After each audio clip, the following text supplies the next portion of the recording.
Il futuro del trasporto bellunese potrebbe avere uno sviluppo nuovo e diverso, intanto per l'ingresso di un socio privato, Cortina Express, nel settore gomma, in Dolomiti Bus. ATP era un partner importante perché gestiva anche ferrovie, quindi poteva essere utile, ma un partner che abbia sede comunque nel bellunese credo che sia altrettanto utile perché evidentemente ci fa capire che c'è un interesse di bellunesi per il bellunese e questo ci fa molto ben sperare dal punto di vista della qualità dei servizi e della voglia di fare del bene. Penso che nei prossimi giorni, peraltro vorrei appunto incontrare anche i vertici di Cortina Express per discutere delle prospettive, ma ne ho già sentito parlare bene. Ma è sui binari che prossimamente si potrebbe viaggiare bellunese. Tutto dipende dal rinnovo o meno del contratto di servizio tra la Regione e Trenitalia.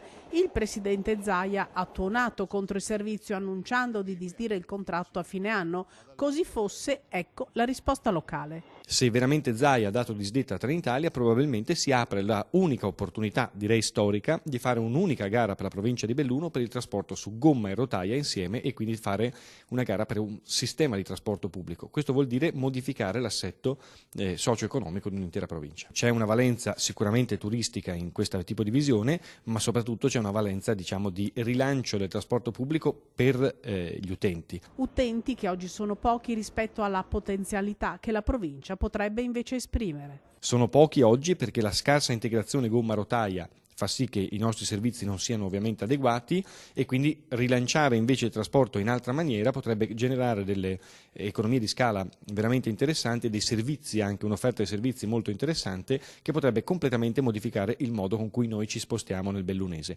In Val Venosta hanno fatto così e la cosa funziona.